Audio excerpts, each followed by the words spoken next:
सभी आत्माओं को प्रणाम। आज का विषय है, क्या इंसान के रूप में ईश्वर सदा हमारे सम्मुख हैं। यहां मैं कुछ जीता जागता उदाहरण पेश कर रहा हूं। राजा महाराजा ये प्रजा पर घोर अत्याचार करते थे। रास लीला, प्रेम लीला, अपहरण, चीरहरण और बलात्कार करते थे। अन्याय, अनीति, अधर्म, असत्य, हिंसा इत्यादि जैसे अवगुणों के साथ साथ अनेक पत्नियां और लाखों दासियां रखते थे, मगर इन्हें ईश्वर का अवतार बताकर पूजा करवाया जा रहा है।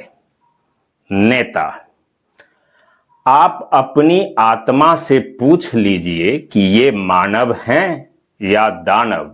जो जवाब मिले वही सही, लेकिन लोग इन्हें ईश्वर मानकर पूजते हैं। गुरु, संत, हिंदू धर्म के अनुसार गुरु ईश्वर से भी बड़ा होता है। इस चीज को दोबारा सुन लीजिए।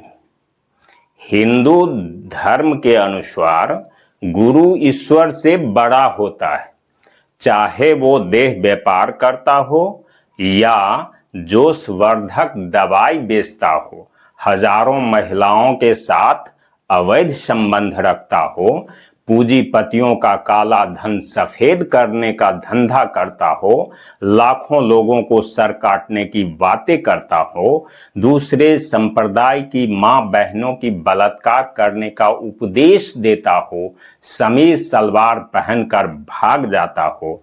अरे भाई साहब, कुछ महान संत तो अपनी बहन के साथ यौन शोषण करने के जुल्म में पकड़े गए हैं।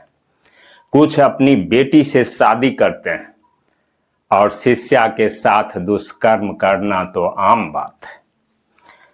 कुछ शिक्षक और प्रोफेसर भी दुष्कर्म के मामले में किसी से पीछे नहीं हैं। शिक्षक तो 5 साल से कम उम्र की छात्राओं को भी अपने हवस का शिकार बनाने से नहीं चूकते हैं, लेकिन ये लोग ईश्वर से बड़े हैं। पिता, पिता तो पिता ही होता है, चाहे वह अपनी स्त्री, संतान, माँ बाप का हत्यारा ही क्यों ना हो, अपने संतानों के साथ भेदभाव ही क्यों ना करता हो, या धन की लालच में अपनी बेटी व स्त्री को बेच ही क्यों ना देता हो। फिर कुछ ऐसे भी पिता हैं जो अपनी बेटी से शादी कर लेते हैं। अरे भाई साहब, ऐसे ऐसे पिता हैं जिनके कर्मों से तंग आकर उनका संतान उनके नाम लेने से भी घृणा करता है, लेकिन पिता परमात्मा होता है। माता, जिसको मां भी कहते हैं, माता तो माता ही होती है, चाहे वह पति, संतान, सास ससुर की हत्यारिन ही क्यों ना हो, या धन के लालच में सैकड़ों पुरुषों से अवैध संबंध रखती हो, या गर्भ में ही शिशु की हत्या करवा देती हो, या फिर राजकुमारी कुंती की तरह जन्म देकर नदी में फेंक देती हो, लेकिन ये देवी है। पति, उत्तर वैदिक काल में महिलाओं के अंदर पति ही परमेश्वर है, इस भावना का बीजारोपण हुआ। चाहे वह पत्नी की प्रताड़ना करे या हत्या, धन के खातिर पत्नी की जिस्म बेच दे या दूसरी औरत के चक्कर में फंसकर अपनी पत्नी व बच्चे को छोड़ दे।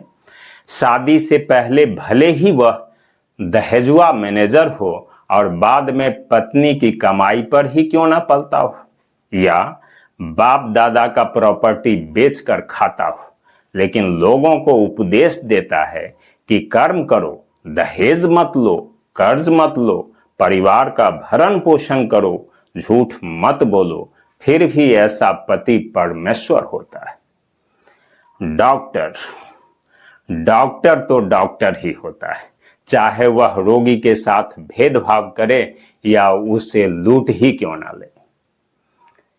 जान से खिलवाड़ करता हो, महिला लड़की मरीज के साथ छेड़छाड़ व बलात्कार करता हो, या अश्लील वीडियो क्लिप बनाता हो, रोगी का अंग निकाल कर बेचता हो।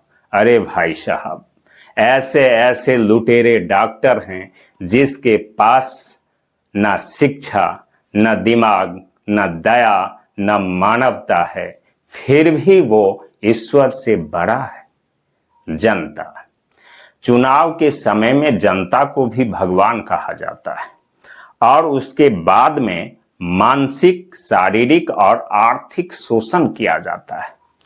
अपराधी, देशद्रोही, महामूर्ख, विरोधी, गद्दार, आतंकवादी, पता नहीं क्या क्या कहा जाता है। महिला, हिंदू धर्म में महिलाओं को देवी कहा गया है, उनकी पूजा होती है, लेकिन महिला सम्मान, मर्यादा, गरिमा, सशक्तिकरण आदि के लिए शासकों ने जो प्रयास किया है, ये बात किसी से छुपी हुई नहीं है। आधुनिक युग में भी महिलाओं का मसीहा बनने के लिए शासक जनता के खजाना को पानी की तरह बहा रहे हैं। भारतीय महिलाओं की सशक्तिकरण के लिए अनेक अच्छे कदम उठाए गए हैं। गुजरात के भुज में 12 फरवरी 2020 को श्री सहजानंद गर्ल्स इंस्टीट्यूट की 68 छात्राओं को कपड़ा उतरवाकर महामारी की जांच करवाया गया। वहीं सूरत में 20 फरवरी 2020 को Surat municipal institute of medical education and research ने फिटनेस टेस्ट के नाम पर 100 से अधिक महिला कर्मचारियों को कपड़ा उतरवाकर एक लाइन में खड़ा करवा दिया और जो महिला कर्मचारी अविवाहित थीं, उनसे सवाल किया गया कि क्या वो कभी गर्भवती हुई थीं। दिल्ली के गार्गी कॉलेज में कुछ नए देशभक्त घुसकर छात्राओं की इज्जत लूट लिया। महिला पहलवानों के साथ जो अन्याय हुआ वो दुनिया के सामने में है। यहाँ तो बलात्कारियों को फूलों की माला पहनाकर स्वागत किया जाता है। मोदी सरकार की सराहनीय कदम की वजह से आज भारत देह व्यापार के धंधा में किसी से पीछे नहीं है। अपहरण, बलात्कार, गैंगरेप और यौन शोषण करने वाले महापुरुषों की संख्या दिन दूना रात चौगुना बढ़ गया है। आदरणीय मंत्री जी प्रचार प्रसार करते हैं कि सावधान, आप लोगों के घर में घुसकर बहू बेटी के साथ बलात्कार किया जाएगा। इससे अधिक महिलाओं की मर्यादा की रक्षा भला कौन कर सकता है। भारत में 30 लाख से अधिक बाल वेश्याएं मार पीट कर रोज ग्राहकों के सामने परोसी जाती हैं। 60 से 70% लड़कियों को उनके घर वाले, रिश्तेदार, अध्यापक, डॉक्टर, नेता, अभिनेता, अफसर, पूंजीपति, साधु, संत, परिचित लोग इत्यादि यौन प्रताड़ना का शिकार बना रहे हैं।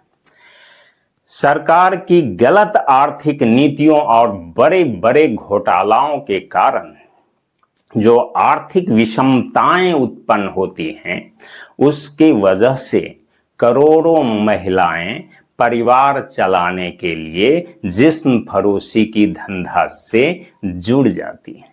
इतना ही नहीं, सरकारी और प्राइवेट कोई ऐसी संस्थान बताइए जहां महिलाओं के साथ बलात्कार नहीं हुआ हो।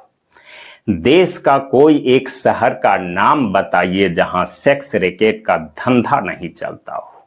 भारत का कोई एक गांव का नाम बताइए जहां महिलाएं पूर्ण रूप से सुरक्षित हो। हिंदू धर्म के यशस्वी प्रधानमंत्री श्री नरेंद्र मोदी जी 27 सितंबर 2018 को धारा 497 खत्म करवा दिया। सुप्रीम कोर्ट ने फैसला दिया कि अब पति किसी भी हाल में पत्नी का स्वामी नहीं होगा और महिलाओं का अवैध संबंध अपराध नहीं होगा। अर्थात चरित्रवान महिला और वेश्या दोनों में कोई फर्क नहीं रहा। मैं माननीय जज साहब से पूछना चाहता हूं कि यदि अवैध संबंध महिला की अपनी गरिमा है तो फिर वेश्या की गरिमा क्या है? क्या एक सभ्य नारी वेश्या की सभ्यता को मान लेगी। इस प्रकार सुप्रीम कोर्ट ने महिलाओं को वेश्या का सर्टिफिकेट देने का काम किया। ये महिलाओं की पूजा है या अपने दुष्कर्म पर पर्दा डालने का जरिया, बाकी परम आदरणीय देशवासियों के विवेक पर छोड़ता हूं। हीरो, हीरोइन, खिलाड़ी, गायक, पूंजीपति आदि को तो लोग साक्षात भगवान भगवती मानकर पूजते हैं, जबकि इनके चरित्र को भी सब अच्छी तरह से जानते हैं। राष्ट्रगान ऐसा गीत जो किसी भी देश के इतिहास और परंपरा को दर्शाता है, उस देश को उसकी पहचान का एहसास कराता है। हर देशवासी को अपने राष्ट्रगान से प्यार होता है। हम जब कभी भी अपने देश के राष्ट्रगान को सुनते हैं तो हमारे मन में भी देशभक्ति का भाव खुद व खुद ही आ जाता है। लेकिन इसमें भी शासक को ही विधाता कहा गया है। अब आप ही सोचिए, जब इंसान ही ईश्वर है तो फिर अवतारवाद, ग्रंथवाद, कट्टरवाद, संप्रदायवाद, वर्णवाद, जातिवाद, वंशवाद, परिवारवाद, भाषावाद, क्षेत्रवाद, भेदभाव, नफरत, छुआछूत, झूठ, अफवाह, अंधविश्वास, पाखंड, दिखावा और कुरीतियां क्यों? चर्च, मस्जिद, मंदिर, गुरुद्वारा इत्यादि क्यों? अब आप स्वयं आत्ममंथन कीजिए। यदि इंसान ही ईश्वर है तो फिर ईश्वर कौन है? वास्तव में सांप्रदायिक धर्मों के ठेकेदारों ने स्वयं को ईश्वर सिद्ध करने और अपनी पूजा करवाने के लिए क्या क्या नहीं किया और क्या क्या नहीं कर रहे हैं। इसीलिए ये लोग देवी देवता, भगवती, भगवान, प्रभु, विधाता, ईश्वर इत्यादि शब्दों के नाम पर लोगों को बेवकूफ बनाते हैं। ईश्वर के घोर अपमान का इससे बड़ा प्रमाण और क्या हो सकता है? अतः स्पष्ट है कि इन लोगों को सत्य, आत्मा और ईश्वर से घोर नफरत था, है और रहेगा, लेकिन अपनी आसुरी विचारधाराओं, परंपराओं और संस्कृति पर गर्व है। यहां मैं एक बात स्पष्ट कर देना चाहता हूं कि माता पिता, गुरु, शिक्षक, प्रोफेसर, पति, डॉक्टर, जनता, महिला इत्यादि बहुत अच्छे भी होते हैं, लेकिन इसका अर्थ ये नहीं होता कि ये ईश्वर है। सबका कल्याण हो। बहुत बहुत धन्यवाद। बहुत बहुत धन्यवाद।